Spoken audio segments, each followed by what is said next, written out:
Let's cross to Argentina, where the polls have opened. 35 million people there deciding who is best able to lift their country out of the worst financial crisis in 2 decades. Annual inflation there has been hit more than 138%, the third highest anywhere in the world. It's deepened an unemployment crisis, and the lead candidate is a far-right radio regular known as La Paluca, the Whig, little political experience. He's an economist called Javier Milei. Now let's cross to Buenos Aires and speak to our correspondent Declan McGarvey.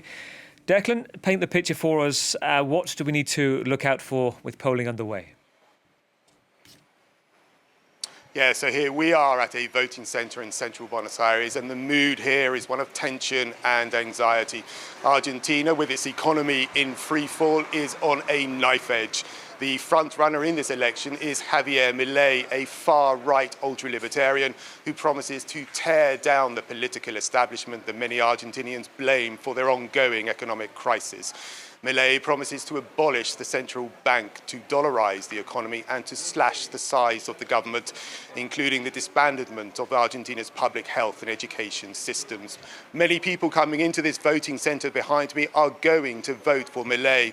Others are fearful and will vote for one of the main party candidates, including the incumbent economy minister, Sergio Massa, and the conservative opposition leader, Patricia Bullrich.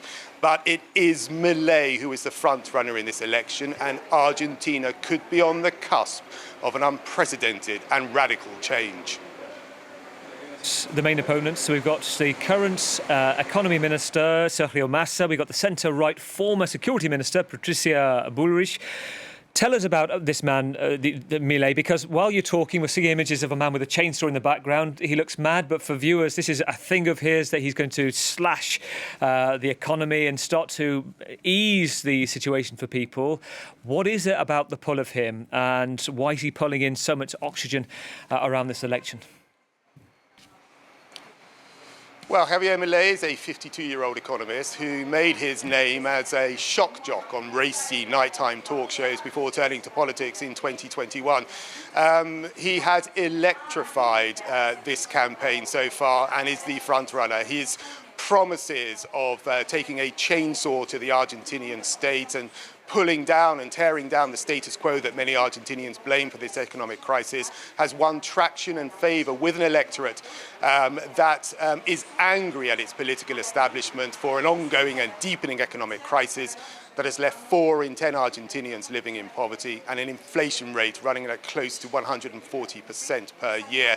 Javier Milei's radical reform package also includes the repeal of progressive abortion laws. It includes the legalization of the sale of human organs on the open market. Experts are sounding the alarm calls, but nevertheless it is Milei who is the front runner, and many people coming into this voting centre behind me today are going to vote for Javier Milei. Here that he takes comparisons to Jair Bolsonaro in Brazil or Donald Trump as flattery, comparisons that he's happy with.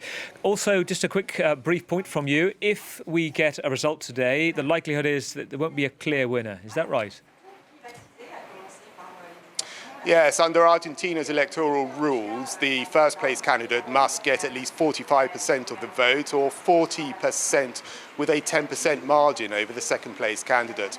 Now, going into this election, Javier Milei is polling around 35 to 36%, but it's interesting you made the comparison with Bolsonaro of Brazil and Donald Trump in the United States. Polls going into elections have tended to underestimate the vote for political outsiders, so it could be the case that Javier Milei is close to winning this election in the first round. If not, he will likely go to a second round election at the end of November with the second place candidate. That will either be the incumbent economy minister Sergio Massa, a centrist moderate, or the conservative opposition leader Patricia Bullrich. Great to hear from you, Declan. No doubt we will have more from you at the exit polls when they come out at the close of play today. Good to talk to you. As our correspondent in Buenos Aires. Now to Iran, where a court has sentenced 2 journalists to long